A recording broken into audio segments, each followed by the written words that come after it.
Mga kababayan, in the last few days, maraming issue tungkol dito sa pagbaha na napakalawak ang damage sa buong Pilipinas, particularly sa Luzon at NCR or National Capital Region. And at the time ay naka-schedule pong umalis ang ating Vice Presidente sa ibang bansa. At parang pinapalabas nila na iniwan ni Vice President yung Pilipinas. Hindi naman ganoon. Number one, siya po ay pangalawa lamang. She is number 2. Nandyan si President Bongbong Marcos. Hindi naman siya pwedeng mag-overtake kay President Marcos. Nandyan naman siya. Pangalawa, yung issue ng suporta. Dumadating pa yung bagyo, parating ready yung Office of the Vice President. Nakahanda sila now and then. In terms of para pag may calamities ay nandyan yung tulong sa sambayan ng Pilipino.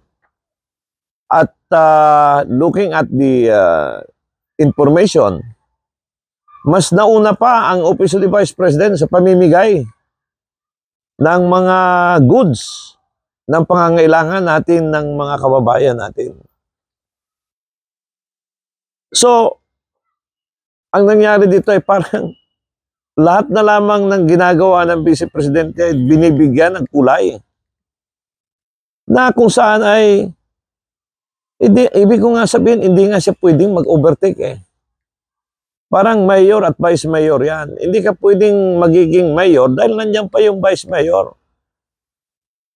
Nung nasa Department of Education siya, kaliwat kanan ang criticism sa kanya. Pinapalis. Ngayon, nung nawala na, inahanap naman. So, which is which talaga. So, mga kababayan, hindi po iniwan ni Vice President Sara. Ang institution ay nandyan, yung Office of the Vice President. And congratulations sa kanyang opisina na nauna na nagbigay ng mga tulong sa ating mga kababayan. At saka yung tulong ng mga pagkain at iba pa, walang pangalan ng politiko doon. Walang mukha. Kasi pira na, yung number one, baka bigay ng mga private sector yan. Bakit akuin mo yung binigay ng privado? Hindi naman iyo yan. Pangalawa, pag yung pera ng gobyerno yan, hindi iyo yan. Pera ng sambayan ng Pilipino. And kahit dito sa lungsod ng Davao, yun yung ugali ng mga Duterte, hindi nila nilalagyan ng pangalan yung mga tulong. Ever since, kahit doon sa Tacloban, nauna si former President Duterte doon. Estudyante pa si Basti doon, tumutulong na.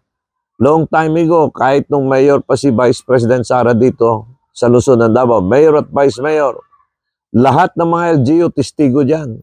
Pag may mga calamities, nagpapadala ng support ang Luzon ng Davao. So, irrelevant yung sinasabing dahil sa bagyo, walang natulong ang ating Vice Presidente. Marami pong natulong ang ating Vice President. Hanggat sa muli, ito po ang inyong lingkod. Ang ganda ng Pilipinas, mahalin po natin ito. God bless Philippines.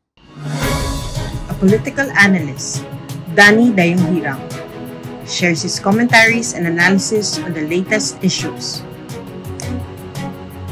As a veteran public servant, offering his insights and critical thinking. As an educator, he speaks the truth that matters. Our seasoned legislator, Danny Dayonghirang, is live every Monday, Wednesday, and Fridays at 6:30 to 7:30 p.m. via Facebook. Follow us on our social media platforms for more details. Mahalin natin ang Pilipinas.